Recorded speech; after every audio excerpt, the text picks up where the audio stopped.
Good morning, everyone. Good afternoon, everyone, to our second webinar hosted by Project 6 and Project 1. We're so pleased today to be able to present one of our best practices in ActionAid, which is the Village Book from Myanmar. And we have commenters from Brazil and Kenya afterwards that will comment and ask questions based on their context experiences. The Village Book in Myanmar is an advocacy tool that is used by communities when collecting data to analyze their situation, which they can use to promote change in their community. With me today, I have the key presenters from Myanmar. That's Orlen, it's Clara, and it's Peter. I have with me from Kenya, Francis, and I have Pascaline and Kenyatta. And from Brazil, we have Sergio. But let me just give you a brief chance to introduce yourself. Let us start with Myanmar. Who do we have with us today from Myanmar? Okay, hi, I'm Clara Feng. I'm the HRBA advisor for Myanmar. Hi, I'm Orlin of Kliasa. I'm the Program Quality and Impact and Learning Advisor from Myanmar. Hi, I'm Peter from Zilla. I'm working as a M&E coordinator from ActionAid Myanmar. So that's our team. Thank you so much. And let us hear who we have from Kenya today. I am Francis Gakko Francis, Grant Coordinator, ActionAid Kenya. Hi everyone, my name is Kenyatta Maita. I am the Head of Policy and Campaigns Kenya. Hi everyone, my name is Pascaline Kangede. I work for ActionAid in the Policy and Campaigns Unit. Thank you. Thank you so much. Then we have our last guest today, which is Sergio from Brazil. Sergio, can you please introduce yourself? So hello everyone, I'm Sergio Costa. I'm a program officer in ActionAid Brazil.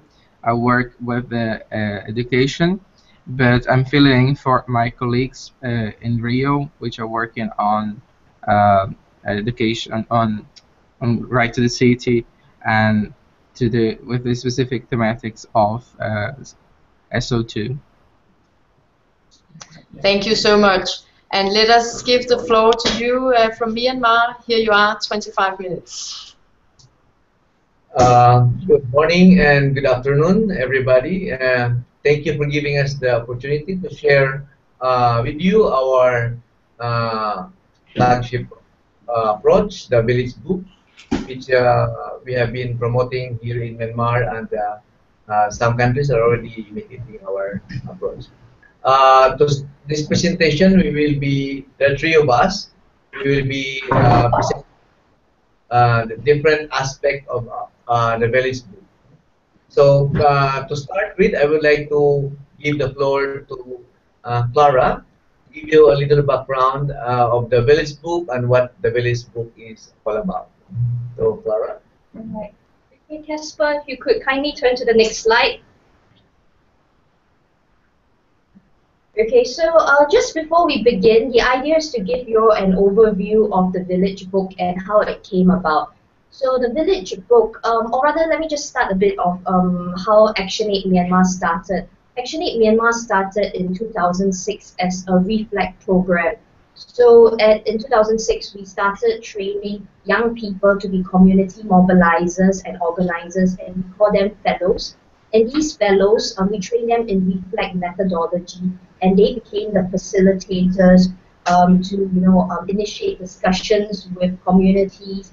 And through using these Reflect tools, the idea was to support the community to analyze the causes of their poverty, and also to identify their strategies to overcome these issues.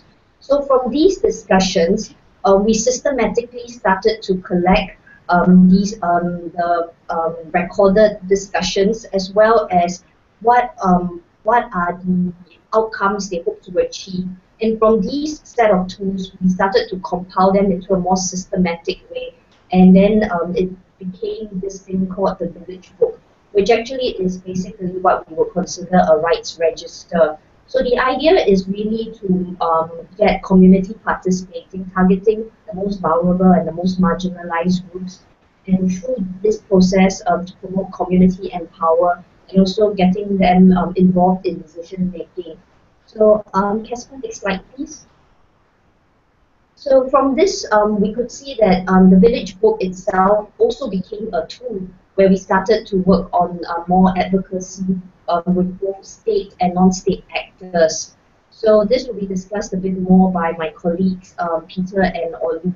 So this is basically just to give you all a quick overview of how we use the village book in terms of the rights register, a participatory tool, an empowerment tool, an engagement advocacy tool, how we use it for M&E, and also just in terms of general baseline. Okay, so let me pass the floor over to Peter. Yeah. So, hi, Caspar, please next slide.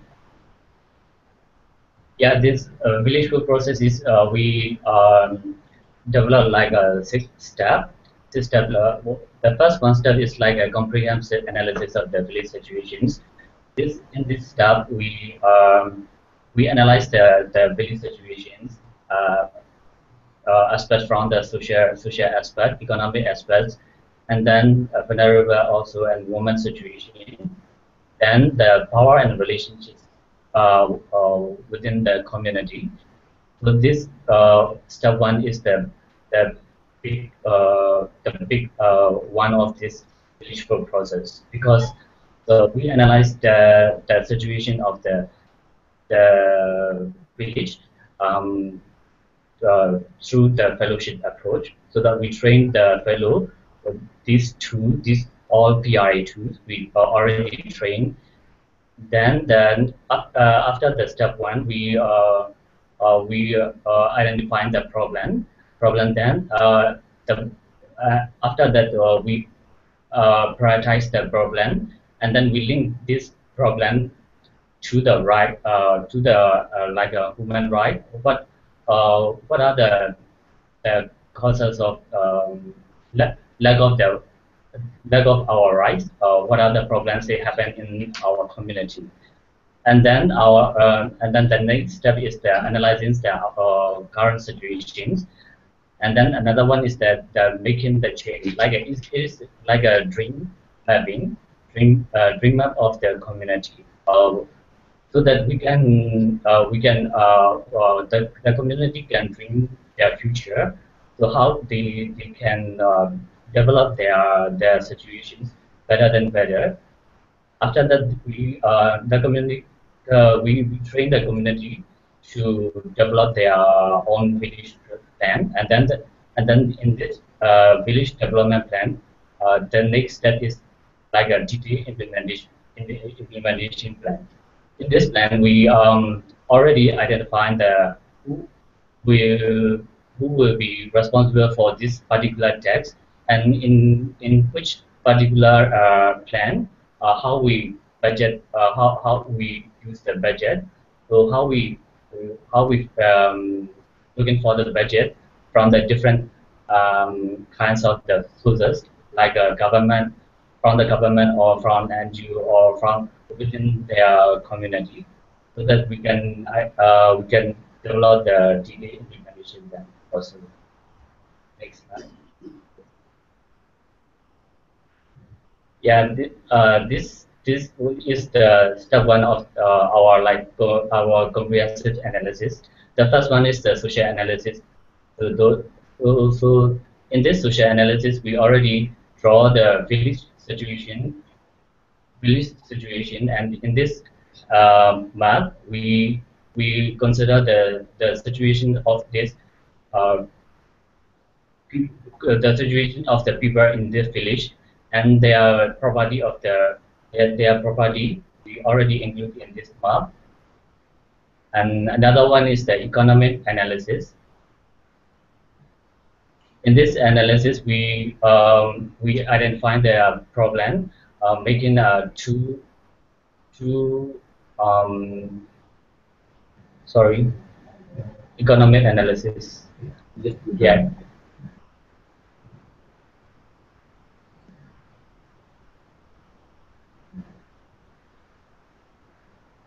Yes. So in this economic analysis, we uh, we identify their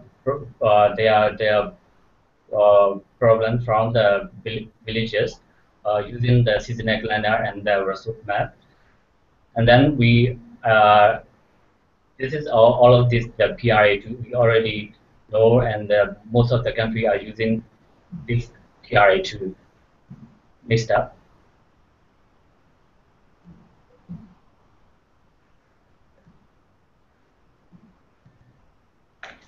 Yeah. Step two is the problem prioritization. So that we after the analyzing the village situation, we can identify their main problem, so that we prioritize the problem also. So this in this step two we draw the problem tree, because this problem tree is we can see the problem is like we can see what are the problem is come from. It's like a cause and effect. So the villagers, the community also can understand their causes of the problem, and then how this problem can affect their livelihood situation, and also their living standard. So that this problem prioritization is the another main step of our village food process. Next slide. Yeah. Step three is the we step three is the linkage between the current situation and then problem, so that we can identify the changes, what we can hope for the future, what we can change for the future, so that this is the step three. The next step. Yeah, this is the dream map. Dream map. After the identifying their after the community identifying mm, their changes. So we whatever they want to change in the future, we draw the map in the dream map. It is like a dream map. Uh, this is the changes from the community, what they want to change for the coming like 5 or 10 years. Another slide.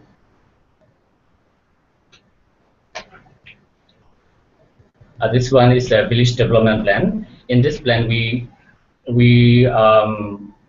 prioritize the problem, and then we in each problem how we can do for the or how we can solve this problem by doing the action point, and then when we will do this action point, and then who will be participate in this particular action point. So that this is the village development plan. This is also the draft of the village development plan, but it is not detailed. So the next step is step 6 is like a detailed implementation plan. In this plan, the whole plan is like developed by the community. So how they can implement this uh, their action point, so that how they can contribute as part of the like a budget, and as part of the labor forces. So how they can contribute in this particular action point. Yeah, next step.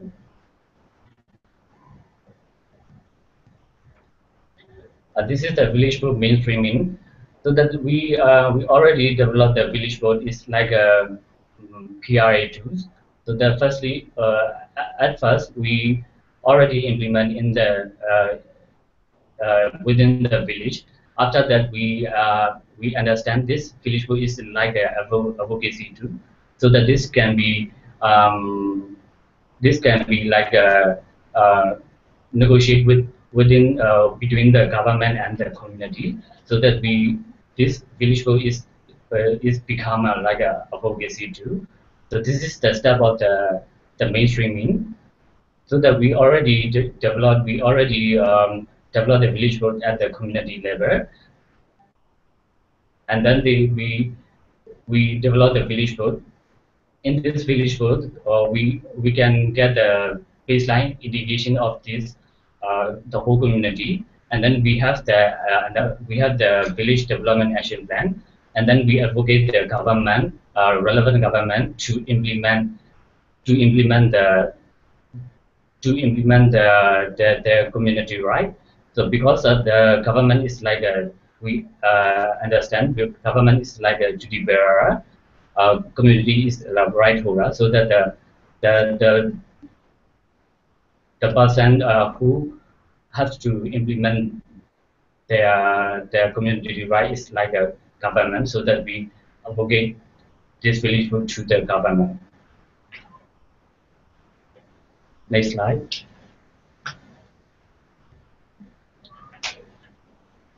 This is the fellow training. This is recently finished in Chin State. Next slide.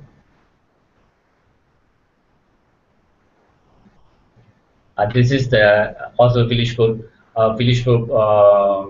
social map process. So this is happening in the community. So in this slide, you can see how the community is participating in this particular process. Yeah, another slide. This is also the government involvement in the village group process, so that we already train the village leader and then village authority to implement the village group at the township and regional level. Next slide.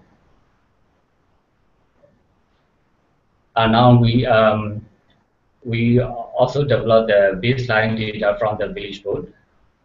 This is the ongoing process, because there is so many data from the villages, so that now we are currently developing the baseline data from the village board. Next slide. Yeah, this is the village action point. The first one is the English. That is also you already can see what are the ingredients in this action point. So that another one is the our language in Myanmar. So yeah, next slide. So this is the our regional manager engaged the village board to government staff and the community level. Yeah. Okay, next. So beyond the village book process, our primary aim is to bring all these problems and action plans of the villages to the government. So we presented the village book to the government officials to mainstream in the township level development plan and possibly into the regional development plan. And however, we also promoted some action points to some donors who are interested. That's why we have some projects also identified from the village book, which are funded now by some donors and some other development organizations. And we are now influencing the national government, particularly the Department of Rural Development. It's a new agency of the government which will spearhead the village development planning process of all the villages. So we are now influencing them to adopt the village book process and approach. And so one of our staff will be sitting in one of the think tank or the planner of this nationwide village planning process. So we have upscaled from the township, and now we're trying to influence the national government to adopt the village book process. And of course, this is of course a prelude to bottom-up participatory planning process in different levels of the local government unit. And because of our work, we have been invited also in several international, regional, and national consultations on the village book. No? Next slide, please. Okay, we discussed that some of the action points or the action plan made by the villages are implemented. We conducted a study on how many % of these are now being implemented and not yet implemented, which may need other donors also, and how many % are still ongoing projects. So you can see in the graph, the blue one is still the finished project, meaning these projects identified in the village book are acted upon by the government. They implemented some of the action points. Some are, of course, by ActionAid, others by other donors, and others are the people themselves. The people themselves implemented some of the action points that they have identified. No? And then the red one is not yet implemented, and then you have the green. So there are different classification of, we classify the different action points. No, we classify them according to capacity building, like trainings, community building construction, DRR concern, education, food security. So mostly the one implemented are in education. No? So these are school buildings or school supplies, or some libraries, no? And another is some infrastructures, no, that is identified like roads, bridges, dam, no, and some livelihood support, and of course water and sanitation project. This is the one that's being implemented. No? Next, please. And then among the top 5 activities by geographic area, because we are working on, we only have 6 LRPs, but so far the one that we have the village book implemented or completed are the LRP 1, 2, 3, and 4, and we have some area which are non-LRP, but we have projects there also funded, and we have some fellows which we also facilitated some village book planning. So if you notice there are different types of projects identified by the people, no? Then you have the water and sanitation, livelihood, infrastructure, health, and education. No? So in the different LRPs, mostly the water and sanitation and education. In one LRP is more of the livelihood also in RP2. Next, please.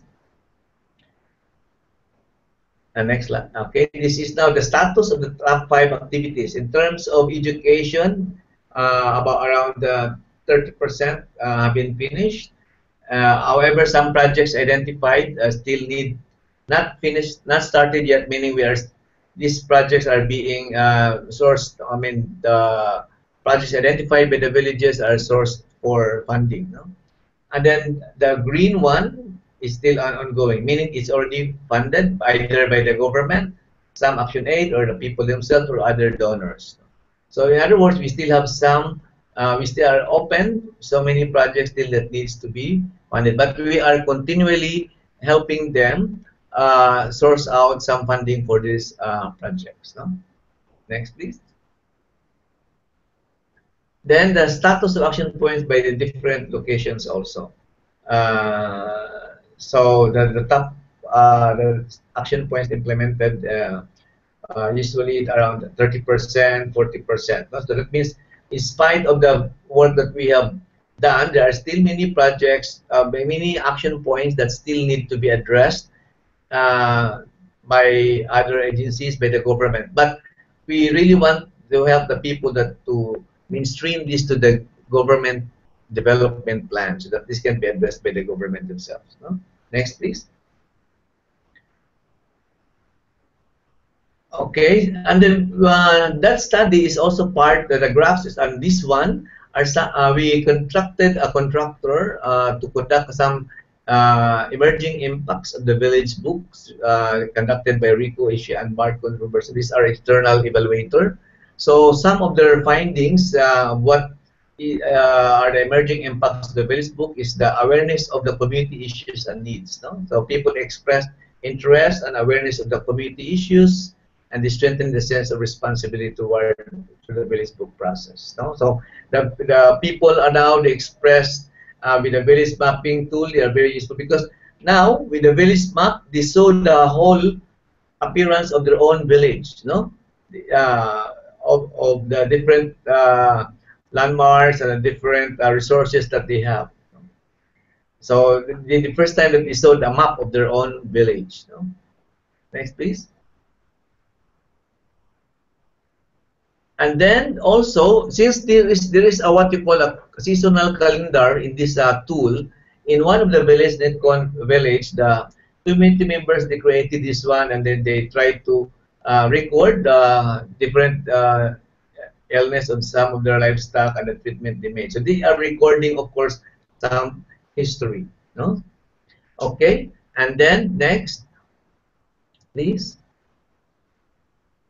Then we have a group which have because of the village book, they have more discussions all among the groups, no, in the villages. Next, please.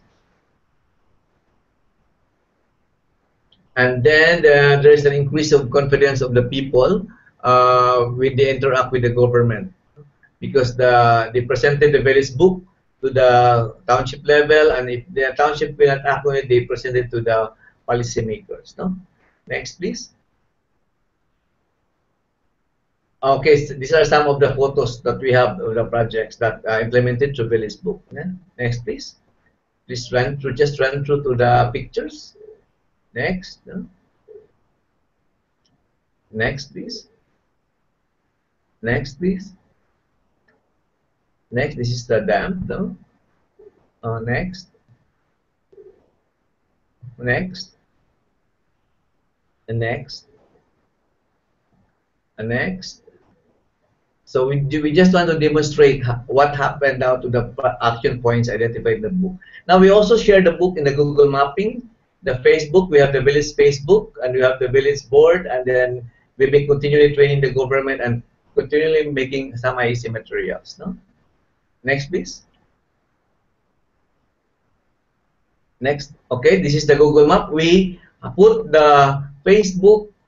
We have the village Facebook where we also uploaded the. No, this is the Google Map. I mean that we uploaded the village book, so they can click on the icon, and anybody, the government or any donors, they can click and see the Google in the Google Map the uploaded village book. No? Next, please. And then this is the village Facebook where the updates now of how the projects are being implemented in the area from each villages. No? Next. This is an example of the village book Facebook. Next, please. And then the village plan board where people can also act on which of their plans or their concerns are not included there in the village plan. No? Next, please. So, however, our challenges for this is that some people with little literacy, the book is too complicated to read and access. So, it's better to reduce transparency. The book does not also easily allow to aggregate information, and some capacity of the fellows, the volunteers to facilitate the village book process needs to be enhanced, and then convincing some government on the mainstreaming the village book into the township level planning. Next. I think this is the end of our discussion. Thank you very much from Myanmar.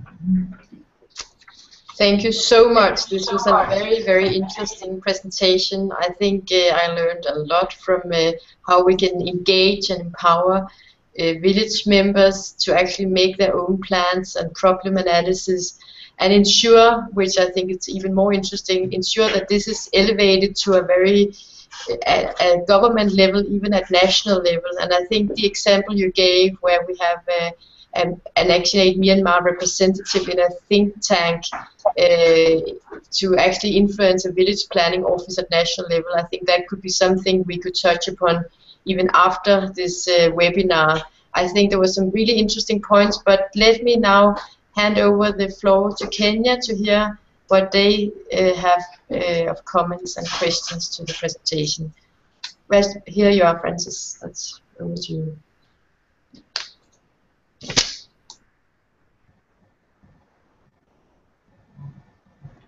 Thank you. Francis, please unmute. We have no sound through yet, so if you can just unmute. Hello there, can you hear me? Perfectly. Hi team. Yes, in Kenya we have borrowed a lot from the book that has been presented by the team. And in our case, we call it community-led participatory change plan, where the staff have been brought together and they were trained on the same for 5 days. And they were supposed to, later on, went to the LRPs, the field where we work, and identified facilitators whom they have trained. We have trained well in 6 LRPs, and we have learned a lot in that particular process. The main process is we have borrowed a lot in terms of the village analysis. We have applied the tools that have been presented, and also the problem analysis. And we've been able to get more information from the community that is really feeding into the plans of that particular village.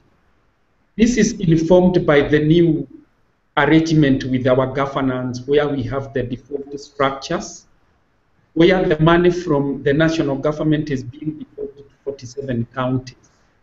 And when it goes to the counties, there is the planning and implementation, where the community should be consulted. But being a new approach, we see the governments at the default unit excluding or intentionally avoiding inviting the community to present, because most of the government officials decided first to take care of their personal interests. With this approach, the community has really identified that as the best approach, and they have come up with the village plans that they have excavated to share with the government leaders. And we are in the process of negotiating with them, and we have seen from the presentation on what we have done with the community. ActionAid being invited in many forums, and one of them being the very strong forum of all the governors of the 47 counties, where they have really ensured that ActionAid Kenya is presented, so that they can share some of the tools and approaches that we have used in coming up with the community-led change plan. Yeah, that is the much we've done. The process is still continuing, and we hope with that good interaction we'll be able to get the best approach in the development. Thank you. Thank you, Francis. Anything else from Kenya? Kenyatta, Pascaline? Thank you very much, Karen. Thank you, Myanmar, for a great presentation, and Francis here. Mine is just to, probably from my experience of having been part of this process in some of our LRPs, just to raise some questions that as anyone considering, anyone who is, and we hope that people will be inspired to undertake the process, and especially with the evolution structure that governments are adopting across the world. Some of the critical things that are important to consider is inclusivity. And in our constitution that we passed in 2020, one of the main things that we envisioned was to actually improve and ensure inclusivity. And a critical thing as you undertake this process is to ensure that at the community level, in the villages, that everyone is actually included. How do we ensure that the women are on board? And just looking at one of the slides that Myanmar presented on the village plan board, and seeing the children and them really highlighting that, oh, they actually forgot something that is a priority to us. Ensuring inclusivity will address that issue, ensuring that the people's priorities are actually taken on board. And the other thing that is really important is ensure that whatever issues that community raise are not standalone projects, but they are actually projects that should influence government integrated plans, because that is where resourcing is done, that is where allocation of budgets is done. So once the communities have identified their issues, they have identified a plan, and they even have identified how they would want the future to look like, then that should be used to influence the county or the government development plan. And then, of course, ensuring that that is taken to a higher level where communities actually follow us to ensure that not just putting them in the plans, but that they are allocated resources and that they are implemented. And the other thing that I was very, very interesting is the use of ICT by Myanmar. We haven't tried that yet, and I think it's such a great idea of even ensuring that we can track the progress of where the communities are at, where the duty bearers are at in terms of actually implementing plans. I think that is really a great idea. One of the things that we must not forget is that this is a process as opposed to a product. It is a process, an empowering process for the community, a process that should be used by the community to influence decision making in terms of budget allocation and in terms of governments really addressing the needs and priorities of the community. Thank you very much.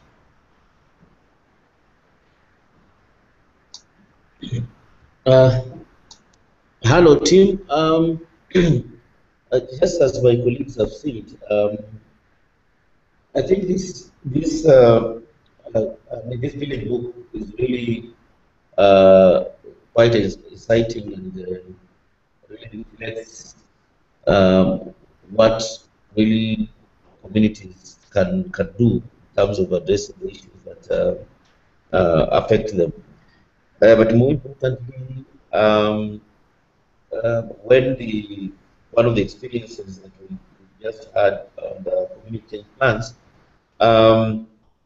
is that in the development of the community change plans, which is a replica of the village book, is the need to, whenever constituting the teams that are actually identifying the issues and priorities and actions for intervention, they need to really look broadly in terms of the different interests and stakeholders within the communities. For example, there is need at the time when at the time of planning to have, for example, people with disability, to have for example, the youth, and there are also different categories of youth, those in school, those out of school, and broadly the various categories of communities, so that the community led change plans is actually integrates the interests of the broader section of the community. But more importantly also is to look at some structural issues that may sometimes may not necessarily be very visible at the time of identifying the issues. For example, broader policy issues that maybe or perhaps the communities may not privy to, and therefore there's that need also to, during the capacity building or during building the capacity of the communities, to be able to bring to the attention of the communities in terms of these issues, as much as the communities themselves are leading this process, and by doing that, then rightly, whenever addressing the issues, we're able to address most of the causal factors of the challenges that communities face. So those are just some of my reflections based on what we've been doing here in Kenya, and indeed which is very much related to the village book. Thank you. I think that's very interesting to hear how this approach has been implemented in another context. I think now we're looking forward to hear from Brazil. What comments and questions did this inspire you to raise, Sergio? Here, over to you. So, hello everyone. First of all, I'd like to congratulate everyone in Myanmar. This is really a very beautiful experience. And I have taken notes of some questions as the presentation went along, and they came up. Some of them came up as challenges at the end. I would like to ask the team in Myanmar how they're planning on tackling and with the issue of the capacity of the volunteers and the teams and the LRPs. If there is a need of an ongoing support from ActionAid on advising and assistance for the teams, and how they're planning on improving on that in order to have the teams at the community level ready and to provide the support for the community leaders to monitor and follow up with the duty bearers on the implementation of the plans. And also, I'd like to hear a little bit more on how the village book links to campaigning actions on the implementation of the plans. And so, since there is also the challenge to take it to the township level in some cases. This is also an experience we face in Brazil as well. Depending on the government offices in each town or village, they may get really engaged and take it as their own fight in order to implement this. But in other cases, it's really hard to engage in discussions and to implement it. We have here in Brazil, we have very different LRPs. We have 25 LRPs, and some of them are very large and even older than ActionAid Brazil, and others are younger. And also the capacity level of the LRPs are very different. So in some of them, they already have processes of bottom-up and participatory ways of engaging the villages and the neighborhoods and urban settings that uses many of the tools that were shown by the village book methodology, and others they are not that advanced. So we try, since we start working with them, to take this through the PRPs and the baseline processes. So some of the key elements of the methodology is also present, like the context analysis, the prioritization of the issues and problems, the right holders, the duty bearers, and what changes we want, and the indicators how to implement them. So right now we're having a very good experience on Safe Cities campaign, which is really broad and taking as specific issues 5 different problems in all the communities, from lightning and education and transportation and the policy and the livelihoods. So in these 5 areas, and with a lot of participation from the women in the communities, they are performing safety audits and their neighborhoods in order to come up with what is they want and demanding government, and changes are happening with this approach. So I'll give back to Orlene and the team. Thank you.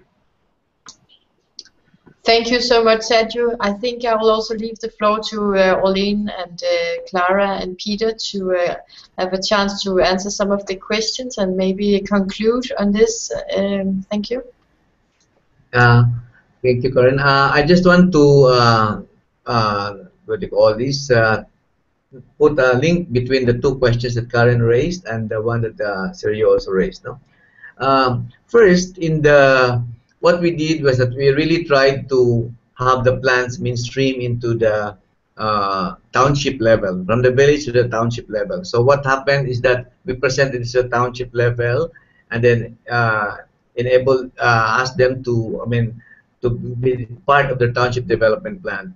And as what I said, there are challenges like some township are receptive and they have funded some of the activities or projects of the village book.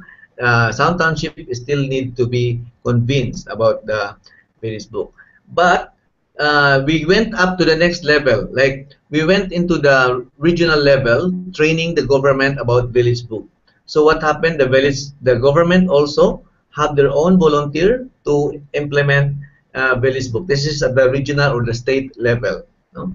Now we are on the next level, which is influencing the national level. I think that the Department of Rural Development is the agency tasked by Myanmar government to implement the village planning process in all the villages in Myanmar. No, and this will be with the official village plan, and which will be mainstreamed officially to the township and to the regional and even into the national development plan.